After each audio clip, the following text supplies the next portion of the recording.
Olá, amigos, tudo bem com vocês? Estamos de volta aqui para a nossa conversa de política. Estamos tendo a grande honra agora de receber a professora Dorinha Seabra Rezende, deputada federal, e que vai falar agora com a gente sobre 2022, sobre o seu trabalho na Câmara. Professora Dorinha, obrigado por atender a gente, é um prazer recebê-la aqui. A professora que foi um grande destaque neste ano, sobretudo, naquela relação, em relação ao Fundeb, né, o Fundo de Manutenção e Desenvolvimento da Educação Brasileira.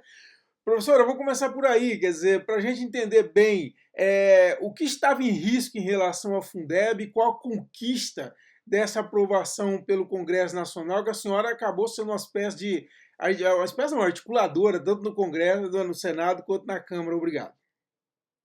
Ô, Clebrão, prazer falar com você, muito respeito pelo seu trabalho, pela seriedade com que discute o Tocantins e procura contribuir, inclusive eu coloco como a melhoria da vida à medida que o debate e a informação está sendo presente. O Fundeb, ele era já a maior fonte de financiamento da educação, cerca de 20% dos 25% dos recursos que mantém a educação no país, eles vinham da origem do Fundeb, que é um fundo em que determinados impostos são colocados numa cesta simbólica, e aí elas voltam para municípios proporcional ao número de alunos. E o que estava em risco? É que no final de dezembro de 2020, esse Fundeb era um período de vigência, ele deixaria de existir. Significaria para o país inteiro o risco de fechar muitas escolas, para pagar salário de professor, porque é um modelo de financiamento que começou com o Fundef em 97 e depois passou o Fundeb, e toda a parte de estrutura, o volume maior da educação é bancado, sustentado por esse financiamento. O que nós conseguimos fazer? Ao invés de definir prazos, 5 anos, 10 anos, nós trouxemos para a Constituição. Então, agora ele é permanente, ele não tem um período de vigência.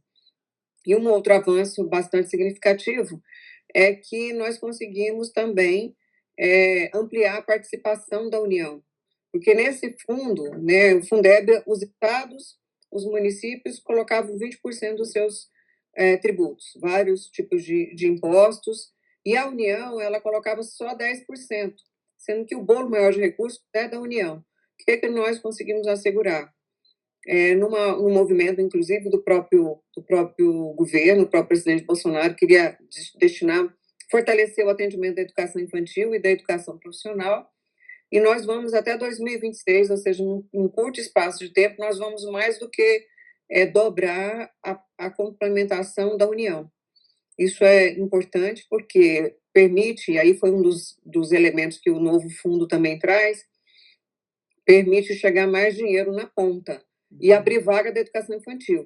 Nós olhamos aí a situação de Palmas como exemplo, mas não é diferente em muitos municípios. O número de crianças esperando vaga em creche é muito alto, porque o atendimento da educação infantil em média, a cada 100 crianças, só 36 consegue vaga. E parte desse dinheiro, a parte nova, 50% no mínimo, vai para a educação infantil. Então, esse foi um avanço também. 70% dos recursos serão para a remuneração, não só de professores, mas dos trabalhadores em educação.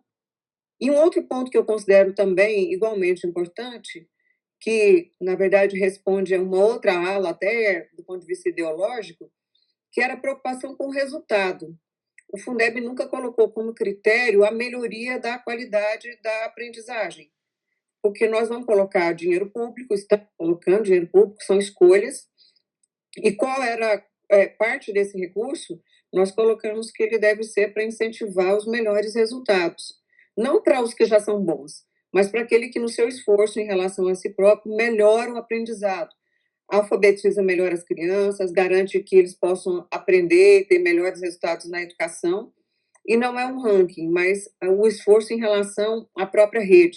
E também a possibilidade de, no modelo que o Ceará faz, que tem bons resultados, é um modelo hoje nacional, incentivar as redes a apoiarem umas às outras.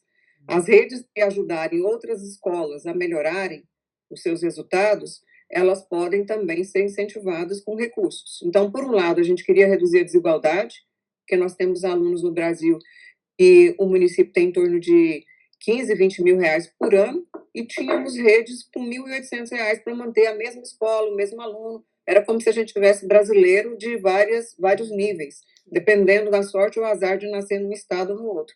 Com o novo Fundeb, a nossa perspectiva é reduzir essa diferença, uma vez que foi estabelecido um per capita, e aí o dinheiro novo vai ajudar a igualar, a aproximar, reduzir essas diferenças, e, ao mesmo tempo, parte desse dinheiro será para incentivar a melhoria do resultado. Não é para valorizar só os que já são bons, porque nós queremos ajudar quem tem mais dificuldade, mas também reconhecer quem tem melhorado o seu resultado. Então, agora isso é constitucional, está em processo de implantação, muitas mudanças vão ser feitas ao longo agora do processo de implementação, e nós estabelecemos em 2026 para fazer uma revisão, monitorar até lá e ver o que pode ser aprimorado, como é que o recurso novo está chegando, se está gerando direito, está melhorando a estrutura, se nós temos professores e servidores mais bem preparados, se estão permanecendo. A gente não pode permitir que a escola tenha ausência de aula, abandono de alunos. Então, isso tudo são incentivos que o sistema pretende criar. Muito bom, excelente, né? E isso é importante, né, deputada? Porque muitas vezes acha assim, que a educação passa apenas pelo esforço do professor, e na verdade também a educação é muito uma questão de investimento, né? De priorização do poder público, não é isso? Talvez muita gente não tenha ideia, a gente, principalmente em algumas, Palmas é o caso, a gente tem escolas muito bonitas, com uma boa estrutura, mas 49% das escolas no Brasil não tem saneamento básico, não tem água tratada e não tem banheiro. Tem escolas com 400 alunos que tem um único banheiro para professor e para aluno. E isso não é pontual, é 49%, é um número muito alto, que não tem água, não tem estrutura de saneamento básico. Eu não estou falando nem da parte pedagógica. Quantas escolas não têm laboratório, não tem biblioteca, não tem condição de trabalho? Nós estamos vivendo agora um período da pandemia, nós estamos tendo a oportunidade de conversar aqui usando um recurso tecnológico. E agora há pouco eu tentava falar e com problema na internet. Agora você imagina isso nas escolas, o quanto a garantia de uma boa rede de apoio pode significar melhoria da aprendizagem. Olha que nós estamos passando um período da pandemia, enquanto algumas escolas conseguiram manter os seus alunos ligados, com aula online, com um monte de trabalho, muitos não conseguiram garantir que os alunos tivessem acesso às atividades, porque os pais não tinham acesso à internet, às vezes tinham um único celular com uma pequena base de dados. Então, todo esse conjunto também responde pela garantia da oferta da educação brasileira, ou seja, para a garantia do direito de aprender, né, que está na Constituição. Sim. E a senhora, como uma grande especialista nessa área, quer dizer, nós temos esse problema que a senhora colocou, até de infraestrutura, tem gente que tem 3 filhos, tem um celular, tem um computador, às vezes em casa, e mesmo aqueles que tenham condições de estrutura. A senhora acha que, de toda forma, essa pandemia para a educação foi um grande prejuízo? Temos como repor isso? Como que a senhora avalia esse momento que nós estamos, se Deus quiser, passando, né? Olha, os números, pesquisas e avaliação, a gente já tem muita coisa, muitas pesquisas em andamento, o resultado é muito ruim, sim. Isso mostra a importância da escola, da presença do aluno indo para a escola, professor, o processo de construção. O percentual de perda da aprendizagem, o estimativo já é muito alto, dependendo da rede, mas na média chega a quase 50% do que deveria alcançar e o que foi alcançado por tudo isso que nós falamos.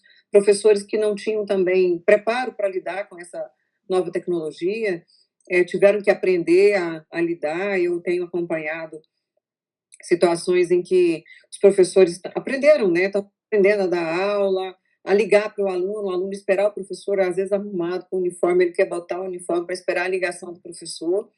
E a perda da aprendizagem é muito grande. E nós estamos agora, inclusive na Comissão de Educação, que eu tenho a oportunidade de presidir, nós criamos uma comissão de trabalho junto com o MEC, com o CONSED, que reúne os secretários estaduais, e com a Undime, porque nós temos que não dá para só imaginar o que a gente perdeu. Nós perdemos e perdemos muito. Você imagina uma criança que nunca foi alfabetizada ser alfabetizada aqui via recurso tecnológico. O prejuízo é grande, então não dá para voltar simplesmente às aulas. Ah, ótimo, arrumou a escola, tem transporte escolar, os meninos estão recebendo kit de máscara, ótimo. Nós precisamos trabalhar de maneira diferente. Talvez ampliar, existe uma sugestão de ampliar o tempo de permanência, para ampliar o tempo integral. Ainda trabalhar com esses recursos complementares para tentar, além das 4 horas diárias de aula, também uma complementação através de outros recursos para melhorar. E também, este ano, será feita uma avaliação. O Ministério vai realizar uma avaliação para a educação básica, para, a partir daí, saber como é que foi atingido cada criança, cada jovem, e traçar um plano de enfrentamento para diminuir ou reduzir esses prejuízos do ponto de vista educacionais. Foram muito altos. Você, que é uma pessoa que participa muito e acompanha, com certeza, pelo próprio exercício profissional, você imagina quantos meninos simplesmente abandonaram. E a gente precisa, primeiro, garantir que eles não desanimem e falar assim, não, esse ano já está perdido, as aulas voltaram agora em agosto, eu não vou mais retomar esse ano. Não deixe de matricular, não deixe de ir para a escola, é muito importante. A escola não pode ignorar, porque você vai ter numa turma alunos que conseguiram assistir às aulas online, alunos que conseguiram acompanhar algumas atividades, e muitos que talvez por não ter conseguido, têm dificuldade, não querem ir para a escola, porque para não ficar atrás dos colegas, que não vai conseguir acompanhar. Então, toda uma estrutura que a gente tinha antes não é suficiente para esse momento agora de retorno. Palmas agora retomou as aulas e vários municípios estão fazendo isso, no Brasil também, mas não são todos que voltaram, ainda tem um processo de... Então, é preciso saber de verdade quem conseguiu ou não conseguiu e o que ficou para trás em termos de conteúdo mesmo de aprendizagem. As horas estão perdidas, mas houve flexibilidade no cumprimento dos dias letivos. Mas nós estamos falando aqui de conhecimento, de conteúdo, de aprendizagem, e precisa ser cuidado, senão nós vamos ter uma geração que abandona a escola. Ela não vai ficar porque não quer ser, ninguém quer ficar num lugar em que ele não consiga acompanhar ou que se sinta derrotado o tempo todo. Sim. Agora, professora, nós temos também uma situação que tem que pensar, né? Porque todos os professores, logicamente, todos nós fomos pegos de surpresa com essa situação e tivemos que, como a senhora disse, aprender a lidar com essa ferramenta aqui.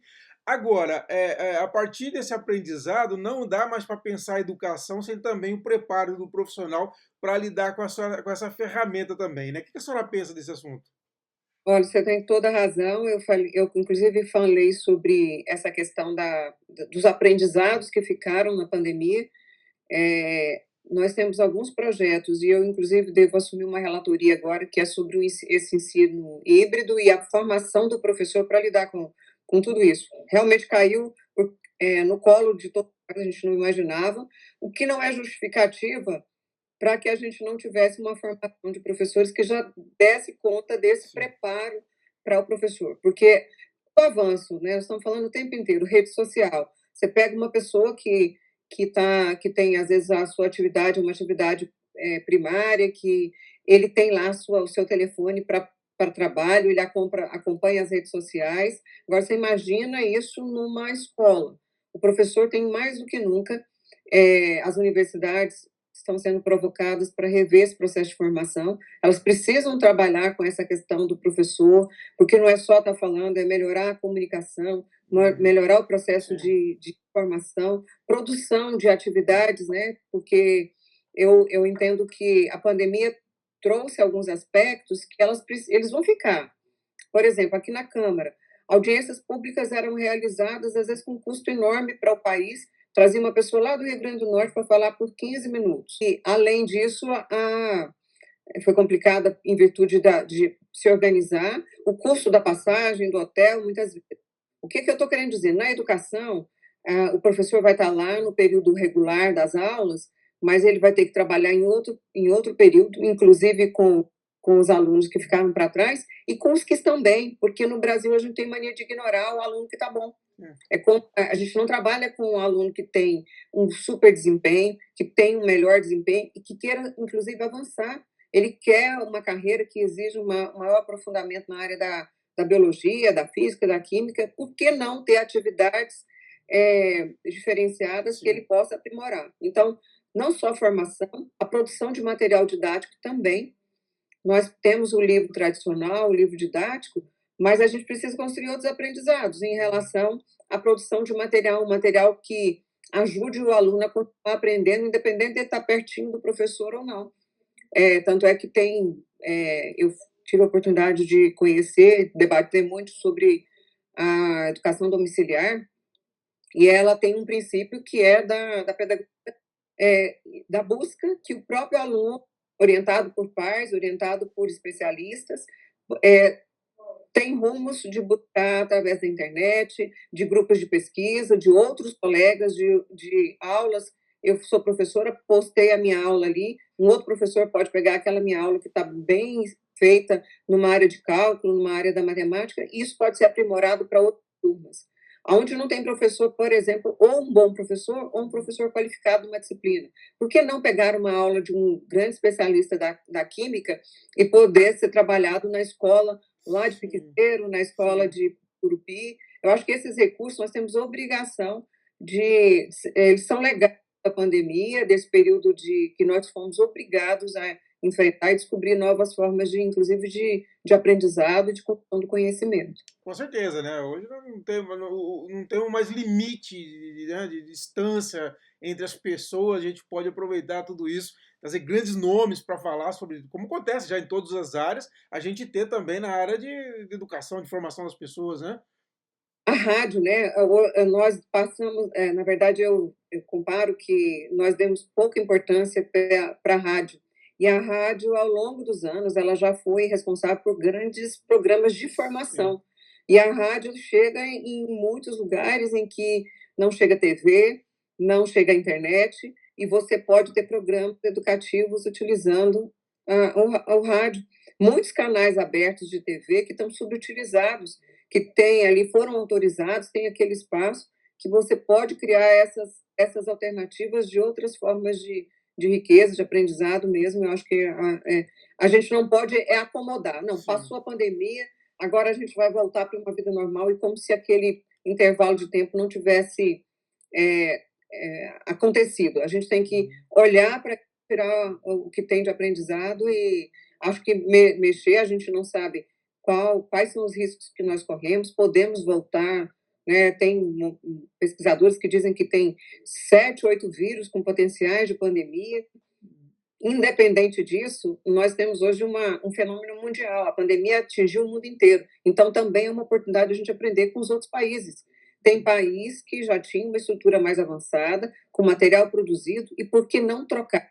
Por que não aproveitar isso para nesse problema que atingiu rico, pobre, país de Sim. primeiro, segundo mundo, mais rico, mais pobre, provocou mudanças, e a gente pode aprender com eles também. Ele veio até para encurtar tempo, né? Porque de repente veio despertar a gente para um problema, a deficiência em termos de estrutura até tecnológica para a gente poder ensinar, e veio para a gente poder de repente encurtar esse espaço que nós levaríamos talvez 20, 30 anos, imediatamente, né? A senhora falou bem, a gente não pode passar isso aqui e falar, ó, não aprendemos nada, a vida continua como se estivéssemos em 2019, né? Não pode ser bem assim. Professor, me diga uma coisa, um outro tema também que tem preocupado na área da educação é corte de recursos para universidades federais. A senhora até participou, eu vi recentemente, de uma discussão na UFT sobre essa questão.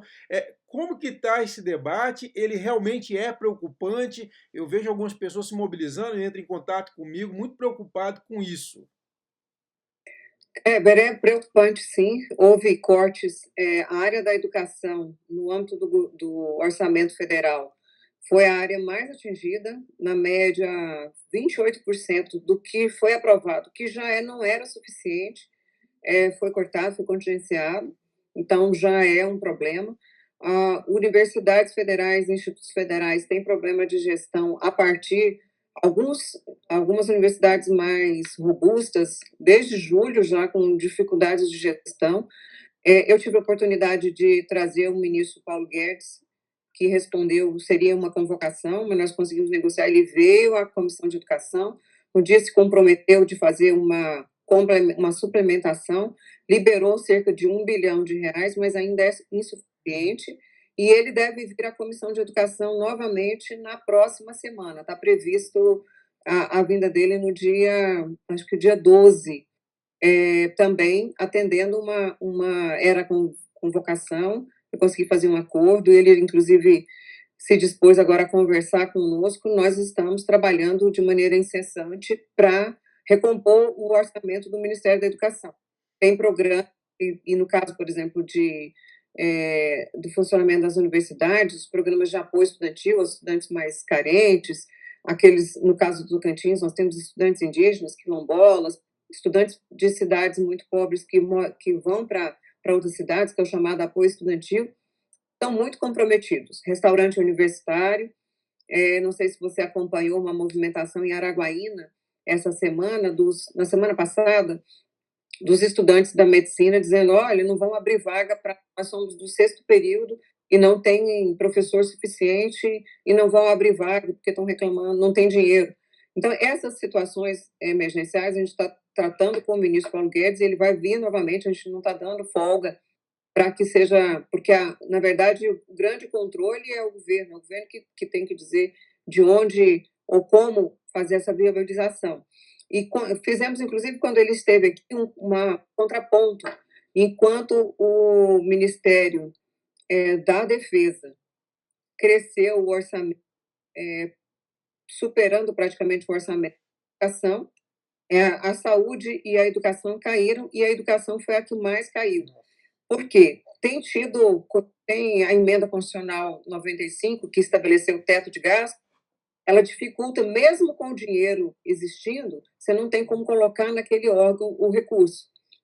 E o que ao longo dos anos tem sido feito? Tem colocado em empresas estatais. Né? Nesse caso, por isso o Ministério da Defesa cresceu tanto. Então, nós estamos trabalhando para fazer essa suplementação para a Universidade, para o Instituto Federal, e no outro caminho já com o novo orçamento, que esse ano nós tivemos, em virtude da pandemia, a votação, 2 votações de orçamento no mesmo ano. Então, é grave, sim. As universidades jovens como a nossa não têm tanta gente aposentado. Isso deveria ser bom, mas, na verdade, pesa negativamente, porque as despesas obrigatórias estão protegidas. E o volume das outras despesas que não são essas obrigatórias de previdência não estão protegidos. Então, paga-se a previdência de quem tem muito, que não é o nosso caso, e cortou muito na parte de investimento, não só capital, mas de manutenção e de custeio. E diga-se de passagem que a Universidade Federal do Tocantins, ela realmente conseguiu avançar muito na redução de custeio, com usina fotovoltaica, com tipo de segurança diferenciada, com monitoramento. Então, o que se tinha gordura, eles fizeram já esse esforço nos últimos anos, eles não têm mais de onde tirar, sacrificar. Então, realmente é grave, e a gente continua, quero convidar para quem puder acompanhar, dia 12, o ministro Paulo Guedes virá novamente à Comissão de Educação. Muito bom. Esse é um tema preocupante mesmo. Professor, agora entrando na política do Estado propriamente dita, quer dizer, a senhora era esperado até que a senhora reassumisse a coordenação da bancada. Ela foi recentemente, se não me falha a memória, foi inclusive a primeira mulher também a assumir a coordenação da bancada federal do Estado, e foi cotada agora para assumir, e de repente foi uma surpresa, veio o Thiago e assumiu. Quer dizer, o que aconteceu ali naquele momento para fazer essa inversão? Olha, na verdade, a bancada tem um critério, 2 mandatos de deputados e 1 de senador, né, e eu já tinha sido coordenadora, né, fui até relativamente recente coordenadora da bancada, e tinha realmente um pedido de prefeitos, pressões mesmo para que pudesse assumir a coordenação. Esse processo foi legítimo, do deputado se colocando, e eu também, naquele período, embora eu não pudesse dizer, eu já tinha a sinalização do meu partido que seria indicada para a comissão para presidir a educação.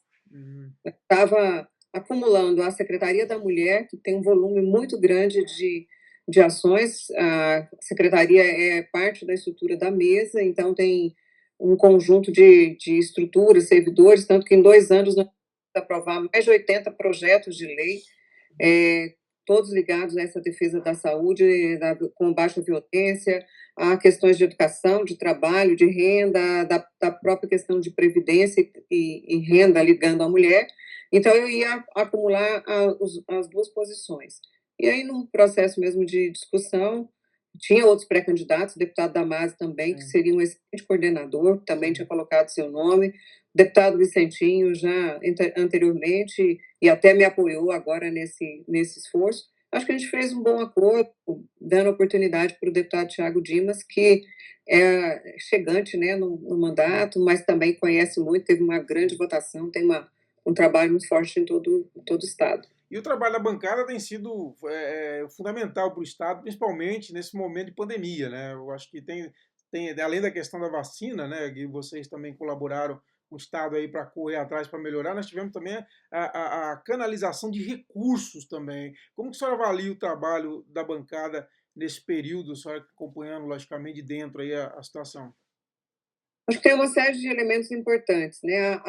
O orçamento, as emendas impositivas individuais que já existiam e a emenda de bancada permitiu também que a gente tivesse um volume de recursos significativos, quase 300 milhões de reais, que passaram a ser impositivos, então isso é importante. Se olhar o volume de recursos que nós distribuímos nos nossos acordos e dentro do recurso da bancada federal, a gente priorizou muito a saúde, porque se na individual nós somos obrigados a colocar metade na saúde, no caso da bancada, não.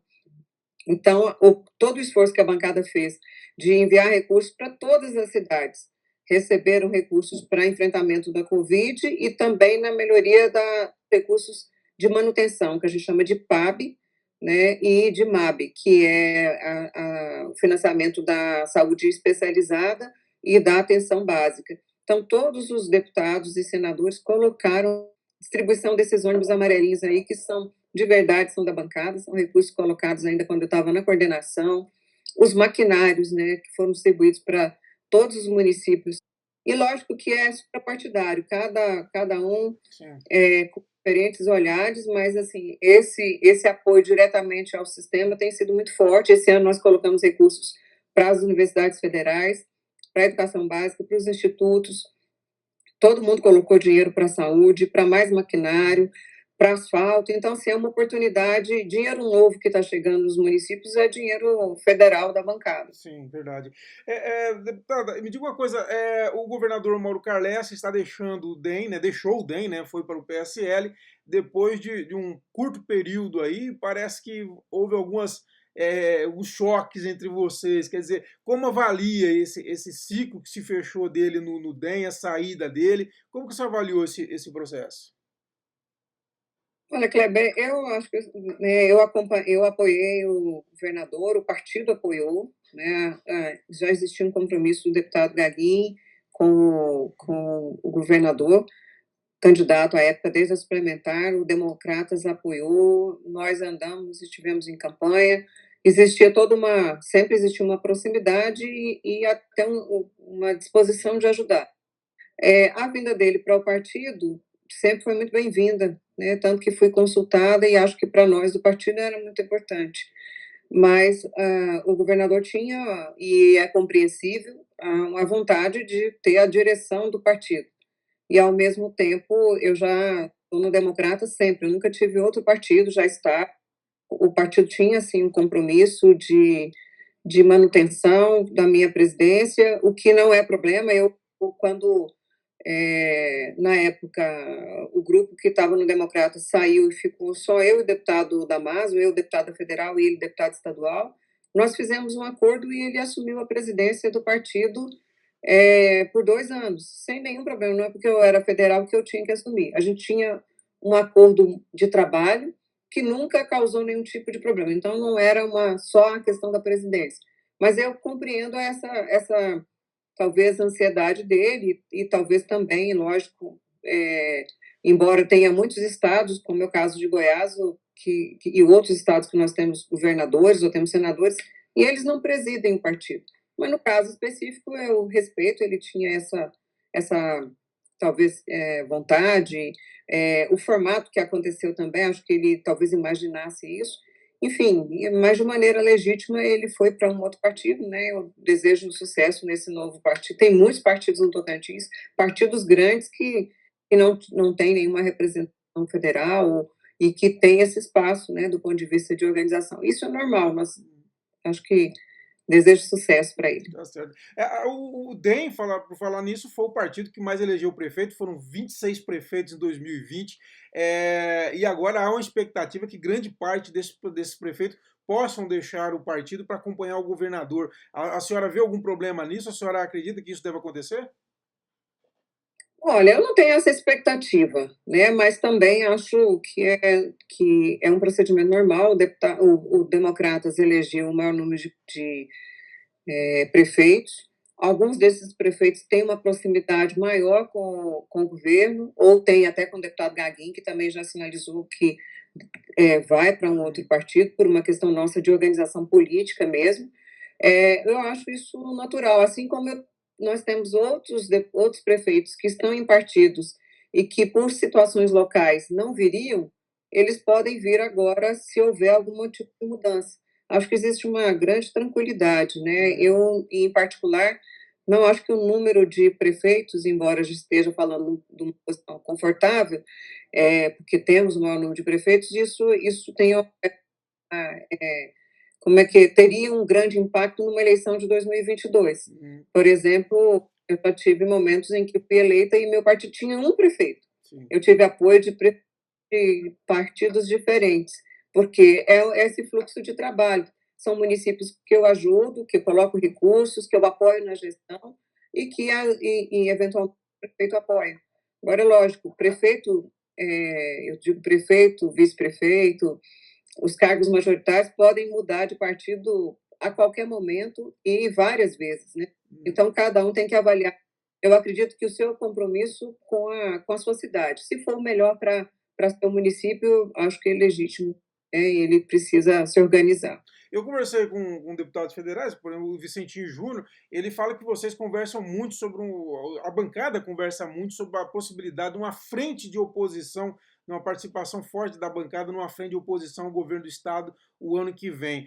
A senhora pretende que o DEM esteja em oposição ao Palácio Araguaia o ano que vem ou não? Como que a senhora vê essa questão? Olha, eu em particular, eu resisto muito a essa ideia de frente de oposição ao Palácio Araguaia, né? Eu acho que o Palácio Araguaia, como figura, ele não pode ser maior do que o Estado. Eu imagino que a gente precisa, e nós estamos fazendo muitas reuniões, inclusive com pessoas de posições muito diferentes, tanto partidárias quanto ideológicas. A construção é para o Tocantins. Se a gente precisa construir um projeto, né, o Estado tem enormes desafios, a gente já é um jovem Estado ainda, mas tem situações que precisam ser enfrentadas e melhoradas, né? Qualidade de vida, geração de emprego. A gente falava há pouco da saúde, a pandemia também escancarou muito essa fragilidade nossa nessa rede para atender a população. Tem regiões com um volume grande de pessoas e até região significativa do ponto de vista geográfico, que a gente não tem um hospital de referência, né? Nós não temos como atender no dia a dia a população, cirurgias eletivas suspensas, toda uma estrutura, e aí não é responsabilidade de A, B ou C, mas a gente tem condição de construir um projeto para esse enfrentamento. Temos 2 universidades federais, que é um grande sonho para muitos estados, um Instituto Federal com a presença bem distribuída. Então, assim, eu imagino que a gente, acho que o senador Eduardo Gomes falou nesse sentido, o próprio deputado Vicentinho, ele tem uma situação um pouco mais definida em termos de posição de enfrentamento. A minha posição é em relação a um projeto para o Estado. Com isso, eu não tenho dificuldade de diálogo com ninguém que tenha assumido o compromisso desse enfrentamento em relação ao que a gente precisa fazer. Deputado, para a gente já quase finalizando aqui, como que está a senhora vê a formação das chapas federal e estadual do DEM para o ano que vem, considerando, e como que a senhora considera a possibilidade de uma alteração na legislação eleitoral no que diz respeito à coligação, ou que se repita em 2022 ao que nós tivemos em 2020, no caso da proibição das coligações partidárias? Bom, eu pelo que tenho acompanhado aqui nos debates, participo muito ativamente por conta da bancada feminina e a questão da cota de mulheres, cadeiras, que são pontos que nós estamos discutindo. O que eu já vejo em termos de desenho, tanto Câmara e Senado, é que não tem retorno às coligações. Tem uma construção para a criação de federação partidária, que ela tem sido puxada principalmente pelos partidos pequenos ou de médio porte, mas que tem uma forte identidade ideológica, como um PCdoB, por exemplo, um PSOL, uma rede, que tem clareza do ponto de vista ideológico, uma distância grande até, principalmente com partidos como o meu, que eu considero partidos, não do centrão, mas de centro, né, e acho que essa questão da federação, ela pode ser colocada, avançou, inclusive sendo aprovado uma urgência. Vejo uma grande mobilização dos deputados federais, inclusive na contramão de alguns presidentes de partido, rumo ao distritão, porque é uma questão até de organização local. É muito difícil para uma eleição montar chapas, principalmente federal, sem coligação, imaginando você ter que estruturar uma chapa inteira de deputado federal. Então, tem um texto para ser votado agora que diminui o número de candidatos, ao invés de 1,5 para voltar para cada vaga, ou seja, o partido pode lançar até 8, mas se passar o distritão, ele muda totalmente a lógica, né? O projeto ainda não foi votado na comissão, mas existe uma expectativa de votar, inclusive, nessa semana, está para votação nessa semana na comissão especial, porque se não votar na comissão especial, na próxima terça-feira já tem o número de sessões levado diretamente para o plenário. Tem resistências de grandes partidos, como não é nem do partido, do presidente, como é o caso do PSD, do próprio PL, alguns partidos que resistem, e tem muito argumento dizendo que enfraquece os partidos. Na verdade, a relatora trabalhou num texto, numa construção de garantir a fidelidade partidária, desde que o partido tenha ajudado na eleição, ajudado nesse sentido. Tempo de TV, porque, estranhamente, uma coisa que eu não tinha convivido, mas tem partidos que não dão o horário eleitoral para o candidato, o pouco recurso que tiver, se tiver o partido, ele não distribui para os candidatos. Então, existe todo um processo de construção. Se passar o distritão, eu acho que tem a organização política de disputa, ela vai ter uma outra lógica. Fortalece muito, obviamente, quem está no mandato, porque tem uma estrutura em termos de trabalho, e estou dizendo isso não só para federal, mas no âmbito dos deputados estaduais. Acho que muda um pouco essa perspectiva das chamadas chapinhas também, que todos nós já lidamos com esse esforço de vereadores, deputados com pessoas sem mandato, com parlamentares sem mandato, e que imaginam ter tem um maior equilíbrio em termos de disputa, né, eleitoral. Agora, se passar o distritão, eu acho que muda o desenho, primeiro porque os partidos não vão ter que lançar tantos candidatos, mas escolher candidatos com maior corpo do ponto de vista eleitoral. Qual é o desafio nosso? É que também, e a relatora traz isso no texto, se passar o texto dela, esse distritão seria só para essa próxima eleição, já trazendo no texto, a partir da eleição de 2024, começar o processo de implantação do distrital misto, que tem exemplos muito bons no mundo inteiro, porque ele começa a focar o parlamentar para a região, né? O parlamentar pode disputar por uma região, então o trabalho dele, o foco dele para aquela região. Tem muitos elementos eu estou falando de maneira simplista, mas, por exemplo, eu sempre tive voto em todas as cidades, porque, assim, mais do que região, eu tenho algumas bandeiras, algumas áreas. Isso também, dependendo do modelo do distrital misto, pode existir. O partido pode trazer, por exemplo, uma liderança que lide com a questão da área social, de movimentos ligados à moradia, por exemplo, e que possa entrar na lista fechada, a lista do partido, para poder ter voto no estado inteiro, sem definir um distrito. Mas a proposta da deputada Renata Abreu é que 2022 seria o distritão, ou seja, os mais votados, e a partir de 2024 começa o processo de implantação do distrital misto, que teria esse desenho. Logicamente, ele ainda vai ter que ser detalhado, porque tem vários modelos, né, em alguns países. Sim. Tá certo então, deputado. Olha, eu quero fazer a última pergunta, mas já agradecendo a senhora pela participação, pelo tempo. A entrevista até se prolongou, porque está muito boa a conversa, sempre é muito boa a conversa com a senhora.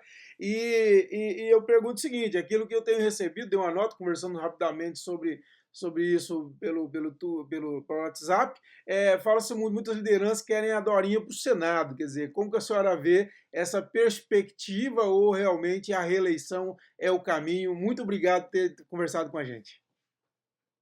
Bom, Kleber, é sempre um prazer falar com você, às vezes até fora do espaço público, né? A gente conversar com ideias importantes, é muito bom discutir sobre a política, sobre o Estado e, inclusive, sobre, às vezes, algum tema que a Câmara está debatendo. Nesse caso específico, eu tenho, sim, eu não posso dizer que com alegria, é um reconhecimento e muitos líderes colocando que seria um espaço também. Essa eleição de Senado, ela não é eleição fácil, é de uma única vaga. Qualquer eleição majoritária, ela não é só desse cargo, né? A gente tem uma composição, como eu disse há pouco, num projeto de Estado, o que um grupo quer construir. Eu estou trabalhando agora para a minha reeleição de deputado, trabalhando com os meus municípios, com essa perspectiva de reeleição, mas, obviamente, estou fechando o meu terceiro mandato, vou para uma disputa de quarto mandato, ou posso, num projeto do Estado, até ocupar outra posição. Mas, assim, não era meu foco, não é meu foco, mas, lógico, que eu estou discutindo com parlamentares que eu tenho proximidade, inclusive política, e nós estamos definindo como é que vai ser a disputa o que nós vamos apresentar, quem defende esse grupo, que ideias a gente vai defender para a sociedade do Tocantins, para o povo, né? Para que eles possam fazer escolhas de modelos de gestão. Então, é óbvio que meu nome à disposição, mas de maneira concreta, eu estou trabalhando com os prefeitos, com as bandeiras que represento, porque não é só uma representação do executivo, mas tem áreas que, ao longo do meu trabalho, eu tenho procurado estabelecer a defesa e a representatividade. Então, estou firme, pedindo voto para federal. Tá certo, então, deputado. Olha, muito obrigado, viu, por atender a gente. Pessoal, é isso, viu? Que entrevista bastante recheada, né, de conteúdo muito bom. E nós voltamos a qualquer momento com outra importante personalidade da política do nosso Tocantins. Um abraço a todos e até a próxima.